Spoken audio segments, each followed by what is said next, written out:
आज हम एक्सप्लेन करने वाले हैं मेज रनर पार्ट 2।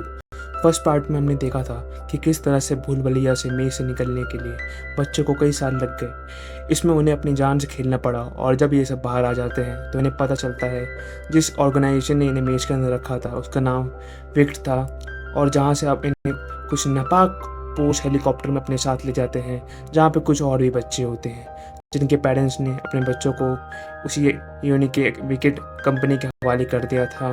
इसके बाद इन सबको मेज़ में डाला जाता है जहाँ से अपनी जान बचाकर अभी अभी आए थे। इसी के साथ पूरी सुरक्षा के साथ उनको बाहर ले जाने की कोशिश की जा रही होती है और हमें दिखाया जाता है यहाँ पर इफेक्टिव आदमी भी होते हैं जो इन पर हमला करना चाहते हैं, लेकिन यहाँ पर चारों तरफ लोग हैं जिनके पास आर्म्स हैं, इसलिए इफेक्टिव लोग इनके आसपास भी नहीं आ रहे हैं। और जितने भी लोग मेज से अपनी जान पर खेल कर बाहर आए हैं यहाँ पर उनकी मुलाकात जेसन से होती है। जेसन इन सभी बच्चों को बताता है कि तुम यहाँ पर पूरी तरह से सुरक्षित हो, यहाँ पर तुमको कोई भी विकेट नुकसान नहीं पहुँचा सकता जिसने तुम्हें उस मेज के अंदर डाला था, ना ही क्रैक्स। दरअसल बाहर की दुनिया में जो लोग वायरस से इन्फेक्टेड हैं उन्हें क्रैक्स कहा जाता है, और जिस भी वायरस से इन्फेक्टेड हुए हैं उन्हें वायरस को फ्लोर कहा जाता है। जब पूरी दुनिया में वायरस फैल रहा था तो ये सभी बच्चे भी उसी जगह पर थे जहाँ पर वायरस का सबसे ज़्यादा प्रकोप था, लेकिन इनके ऊपर वायरस का कोई भी असर नहीं हुआ। इसलिए वैज्ञानिकों ने सालों पर इनकी बॉडी और दिमाग पर रिसर्च कर रहे होते हैं इनके अंदर कौन सा ऐसा हार्मोन है जिसकी वजह से वायरस का इन पर कोई भी असर नहीं होता। इसीलिए सब बच्चे खास होते हैं, इसीलिए इन्हें मेज के अंदर डाला गया है इनके दिमाग को परखने के लिए। और ये सही बच्चे एक नई जगह पर हैं जहाँ पर इन्हें विश्वास दिलाया जाता है कि ये सब सुरक्षित है। यहाँ पर इनके जैसे और भी बच्चे होते हैं और थॉमस को ये पता चलता है कि इस दुनिया में सिर्फ एक ही मेज नहीं है बल्कि विक्ट कंपनी ने और भी कई सारे भूल भुलैया बना रखे हैं जहाँ पर बच्चे कैद हैं जो वहाँ से निकलने की गुजारिश करते हैं। ये सब के सब साथ है, लेकिन थॉमस के दिमाग में और भी बहुत सारी बातें चल रही होती हैं। और जब सारे बच्चे खाना खा रहे होते हैं तभी वहाँ पर थॉमस एक लड़की को देखता है, इसका नाम एरिस होता है, और उसे बताया जाता है कि मेज से निकलने वाला सबसे पहला लड़का यही है। और तभी यहाँ पर जेसन आता है। जेसन इनमें से कुछ का नाम लेता है और वो उन सबके साथ अपने साथ ले जाता है। थॉमस को बताया जाता है कि इसी तरह से हर बार कुछ बच्चों को यहाँ से ले जाया जाता है। शायद ये लोग किस्मत वाले हैं कि इन्हें यहाँ से बाहर ले कहीं दूसरी जगह पे लेके जा रहा है, लेकिन थॉमस के दिमाग में कुछ और सवाल होते हैं। तभी वो उनका पीछा करना शुरू कर देता है, लेकिन वहीं पे खड़ा गार्ड उसे रोक लेता है। यहाँ पर एरिस जो कि सबसे पहले पहुंचा था थॉमस को एक जगह पे लेके जाता है और ऊपर से उसे दिखाता है कि कैसे सारे बच्चों को स्लीपिंग चैम्बर के अंदर एक खास लैब के अंदर लेके जाया जाता है और रात को उन्हें चुपके से लैब के अंदर पहुंचाए जाते हैं। जो ये देखते हैं कि वहाँ पर बहुत सारे बच्चे होते हैं। यहाँ पर वही बच्चे होते हैं जिन्होंने हर रोज़ इनमें चुन के लाया गया होता है। इनके दिमाग के अंदर पाइप्स लगे होते हैं जो इनके शरीर में से एक खास तरह के लिक्विड को निकाल रहे होते हैं। तभी यहाँ पर जेसन आता है। थॉमसन और एरिस छुप जाते हैं। जेसन वीडियो कैम के जरिए साइंटिस्ट एवा के पास वीडियो पेश करता है थॉमसन के हिसाब से जब उसने अपने आप को सामने वीडियो कैम पर गोली मार ली थी। लेकिन अब इन्हें पता चलता है कि जेसन भी उन्हीं लोगों के लिए काम करता था जिन लोगों ने इन सबको मेज़ के अंदर भूल भुलैया के अंदर डाला था। जेसन एवा को बताता है कि हमें कामयाबी मिल रही है, जो भी हम टेस्ट कर रहे हैं वो सब पॉजिटिव है। एवा कहती है कि जितने भी और बच्चे हैं उन सब पर टेस्ट करना शुरू करो। साथ ही साथ ये यहाँ पर एक नाम भी लेती है, नाम होता है राइट हैंड। वो जेसन को कहती है कि जल्दी से जल्दी उन्हें ढूंढो, वह हमारी दूसरी जगहों पर पहले हमला कर चुके हैं और हम ये सब अफोर्ड नहीं कर सकते। इसके बाद जेसन यहाँ से निकल जाता है और अब थॉमस को पता चलता है कि यह जगह खतरे से खाली नहीं है और जेसन उसी ऑर्गेनाइजेशन का हिस्सा है जिस ऑर्गेनाइजेशन से इन सबको मेज के अंदर डाला था। यानी विक्ट और थॉमस अब एक ही ऑर्गेनाइजेशन के कच्चे पट्टे हैं। यहाँ से सब अपने साथियों को साथ निकलने की तैयारी करते हैं। सबसे पहले वो टेरेसा को छुड़ाते हैं और इसके बाद वह सब रात को यहाँ से निकल जाते हैं। जब जॉनसन को ये पता चलता है तो वो अपने आदमियों को इन सबको पकड़ने के लिए भेजता है। थॉमस अपने साथियों को बताता है कि हमारी बॉडी से कुछ निकाल रहे हैं, हमारी बॉडी में कुछ ऐसा है जो इन सबको चाहिए, इसलिए इन सब ने हमको कैप्चर कर रखा है। अब जब ये सब विक्ट के लोगों से छुप रहे होते हैं तभी इन्हें कुछ क्रैक्स हमला कर देते हैं, यानी कि इन्फेक्टेड लोग जो अब जॉम्बीज बन चुके हैं। लेकिन ये सब के सब वहाँ से भागने में कामयाब हो जाते हैं। अगली सुबह देखते हैं कि पूरी दुनिया के अंदर एक खंडर बन चुके हैं, चारों तरफ टूटी फूटी इमारतें हैं। इनके साथ एक लड़का होता है जिसका नाम विस्टन होता है। विस्टन को एक जॉम्बी ने क्रैक्स ने काट लिया होता है, इसलिए अब उसकी बॉडी में भी इन्फेक्शन है। इसीलिए इन सबको उसे छोड़ के आगे जाना पड़ता है, क्योंकि वह अब मर रहा है। वो कुछ देर बाद जॉम्बी बन जाएगा। अगर ये उनके साथ रहा तो इनको भी इन्फेक्शन हो सकता है। अब जब ये आगे जा रहे होते हैं तभी वहाँ पे एक भयानक तूफान आ जाता है जिसमें बिजलियाँ चमक रही होती हैं, और ऐसा तूफान पहले धरती पर नहीं आता था। यानी कि अब धरती पहले से भी बहुत ज़्यादा बदल चुकी है। ये भागकर एक घर में आसरा लेते हैं और ये देखते हैं कि वहाँ पर बहुत सारे ज़ॉम्बीज़ हैं, यानी कि बहुत सारे क्रेंग्स हैं, और इन सबको बांधा गया होता है। तब उनके पास एक लड़की आती है। इस लड़की का नाम ब्रेंडा होता है। ब्रेंडा इन सबको जॉर्ज के पास ले जाती है। जॉर्ज इन सबसे कहता है कि मैं तुम तीन सवाल पूछूंगा। तुम कहाँ से आए हो, तुम कहाँ जा रहे हो, और मुझे इससे क्या फ़ायदा है। यहाँ पर जॉर्ज की तरह और भी लोग होते हैं जो इन्फेक्टेड नहीं होते हैं। ये सब के सब बहुत ख़तरनाक लोग होते हैं, और अब जॉर्ज इन सबको असलियत पता करना चाहता है। उसे यह पता चलता है कि विक्ट से भाग कर आए हैं और वह उनकी मदद करने के लिए तैयार हो जाता है। लेकिन तब तक यहाँ पर विक्ट के लोग आ जाते हैं। उन्हें पता चल जाता है कि यह सब यहाँ पर है।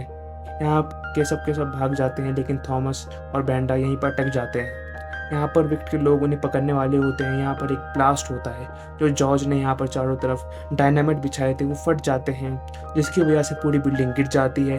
लेकिन थॉमस और ब्रेंडा यहाँ से निकलने में कामयाब हो जाते हैं।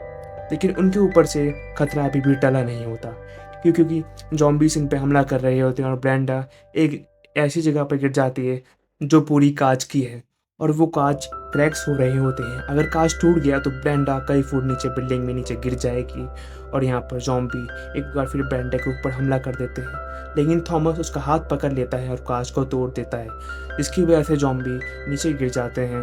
ब्रेंडा और थॉमस यहाँ से निकल जाते हैं, और आगे जाकर ब्रेंडा देखती है जॉम्बी ने उसके पैर पर काट लिया होता है, यानी वह भी अब इन्फेक्टेड है।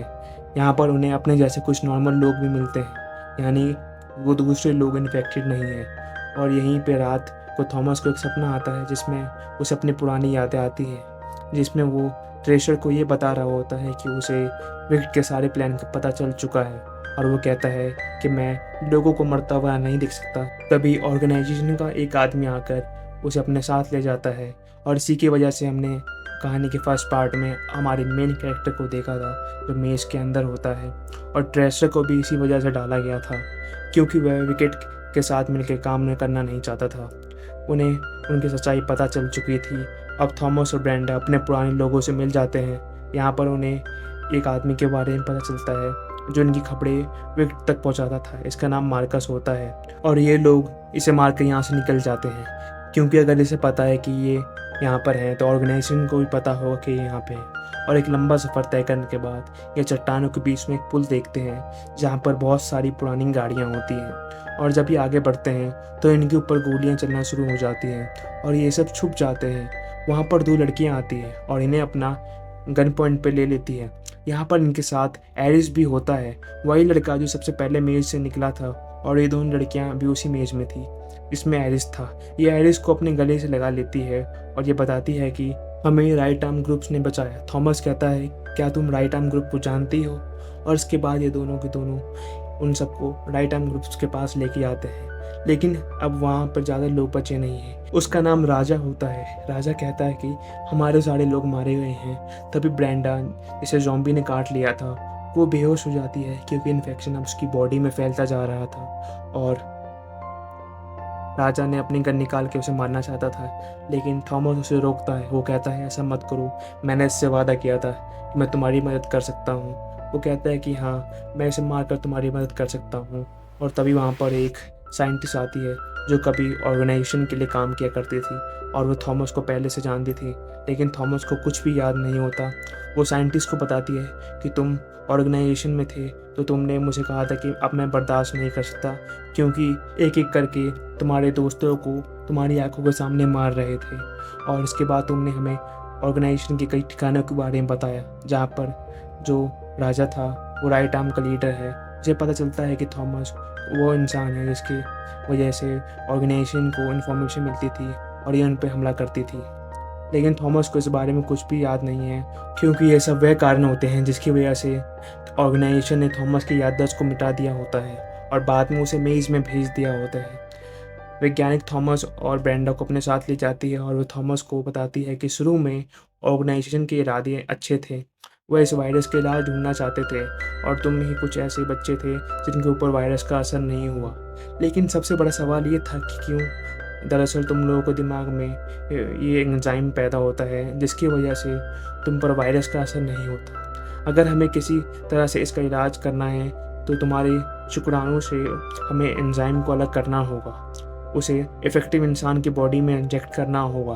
लेकिन इस एंजाइम को बनाया नहीं जा सकता, इसलिए तुम्हारी बॉडी से इसे निकालना होता है। और यही एक वजह होती है कि ऑर्गेनाइजेशन इन बच्चों के अंदर से एंजाइम को निकाल रही होती है। इसलिए इन्होंने सबको एक लैब में रखा होता है जहाँ पर टेरेसा भी होती है और इनके दिमाग में मुझे कुछ के अंदर के पाइप से निकालते हैं, क्योंकि इनकी बॉडी से एंजाइम निकल रहा होता है। और ऐसा वो तब तक करते रहेंगे जब तक एंजाइम बच्चे अपनी आखिरी सांस न ले। इसलिए वह यहाँ पर वैज्ञानिक होती है। वो भी कुछ ऐसी वायरस से इन्फेक्टेड थी। मैंने भी उसे कमरे में बंद कर दिया था। मुझे लगता था कि वह बहुत जल्द ठीक हो जाएगी, लेकिन कुछ ऐसा नहीं हुआ। रात को जब मैंने उसकी चीखने और चिल्लाने की आवाज़ सुनी, लेकिन एक दिन बाद उनकी आवाज़ें बंद हो गई। जब मैं कमरे में गई तो मैंने देखा उन्होंने अपनी आंखें निकाल ली थी। ऐसा पता नहीं कितनी कहानियाँ हैं जितने लोगों ने सब कुछ जाहिला किया है, और मैं नहीं चाहती कि लोगों के साथ अभी भी ऐसा हो। मैं उम्मीद करती हूँ कि तुम ये सब समझ सकती हो। और थॉमस कहता है, क्या मैं समझ सकता हूँ? और तभी देखता है कि वहाँ पर ऑर्गेनाइजेशन के हेलीकॉप्टर सारे होते हैं। दरअसल टेरेसा ने ऑर्गेनाइजेशन को लोकेशन बता दी होती है, क्योंकि वह उन लोगों की मदद करना चाहती है जो लोग इन्फेक्टेड हैं, भले ही उनकी बॉडी में एंजाइम निकाले जा रहे हों, भले ही उनकी जानें क्यों नहीं चली जाए। और अब यहाँ पर जॉनसन अपने कमांडो के साथ इनके इलाकों पे बम गिराना शुरू कर देता है। इसके बाद उसके कमांडोस नीचे आकर यहाँ पर जितने भी बच्चे होते हैं उनको लैब से चुरा कर लाए गए होते हैं, उन सबको अपनी हिरासत में ले लेते हैं। और यहाँ पर एवा पेज भी आ जाती है जो इस पूरी ऑर्गेनाइजेशन की हेड है। इसने पिछले भाग में ये दिखाया था कि उसने अपने आप को गोली मार ली थी। तभी यहाँ पर मैरी भी आ जाती है जो वैज्ञानिक है जो कभी ऑर्गेनाइजेशन के लिए जेसन को गोली मार दिया था। इससे पहले कि सही बच्चों को यहाँ से लेकर जाते, थॉमस अपने जेब से बॉम्ब निकालता है जिसका रिमोट कंट्रोल उसके हाथ में होता है। वह कहता है, मैं सबको उड़ा दूंगा, मैं तुम्हारे इरादों को कभी पूरा नहीं होने दूंगा, क्योंकि वह जानता था कि उन्हें एक सेल की तरह यूज़ किया जा रहा है जिसमें इंसान तो तब तक चूसा करते हैं जब तो उसके अंदर की एनर्जी होती है। और यहाँ पर थॉमस के साथ और भी बच्चे खड़े हो जाते हैं कि जो इम्यून हैं, जो उसके साथ मेज के अंदर थे, वो कहते हैं हम तुम्हारे साथ हैं। और इससे पहले कि थॉमस उसे रिमोट को दबा देता, यहाँ पर ब्रेंडा जो कि थॉमस की वजह से ठीक है, उसके साथ जॉर्ज एक गाड़ी लेके आ जाता है और दोनों ग्रुप्स के बीच में एक बार फिर से मुठभेड़ शुरू हो जाती है। और इस चीज़ का फ़ायदा उठाकर थॉमस और उसके कुछ साथी जिन्हें ऑर्गेनाइजेशन मारना चाहती थी वो बच जाते हैं। लेकिन एवा थॉमस के बहुत सारे साथियों को पकड़ लेती है और अपने साथ ले जाती है, जिसमें तेरेसा जो खुद ही उनके साथ गई होती है और एक मीनो भी होती है। थॉमस ने मीनो को वादा किया था कि वो ज़िंदगी में कभी भी उसका साथ नहीं छोड़ेगा, और ये बस सिर्फ मीनो को नहीं था, क्योंकि थॉमस जानता था कि लोग कभी भी रुकने वाले नहीं हैं। इसलिए यहाँ पर वो सभी सर्वाइवर्स को कहते हैं कि वो पेश को मार देगा, क्योंकि वो जानते थे कि लोग इसी तरह से उनका इस्तेमाल करते रहेंगे और यहाँ पर जितने भी लोग बचे हैं उनके सब उनका साथ देंगे। वह कहते हैं, अब तुम्हारा प्लान क्या है? इसके आगे की कहानी इसके अगले पार्ट में दिखाई गई है, जो इसका लास्ट पार्ट है, जिसका नाम द डेथ क्योर है। ये फिल्म जिसकी कहानी अभी हमने आपको सुनाई है, ये 2015 में रिलीज़ हुई थी। इसका पार्ट 3 जल्दी हमारे चैनल पे आ जाएगा। सब्सक्राइब करें नई वीडियोस के लिए और लाइक्स और कमेंट करें।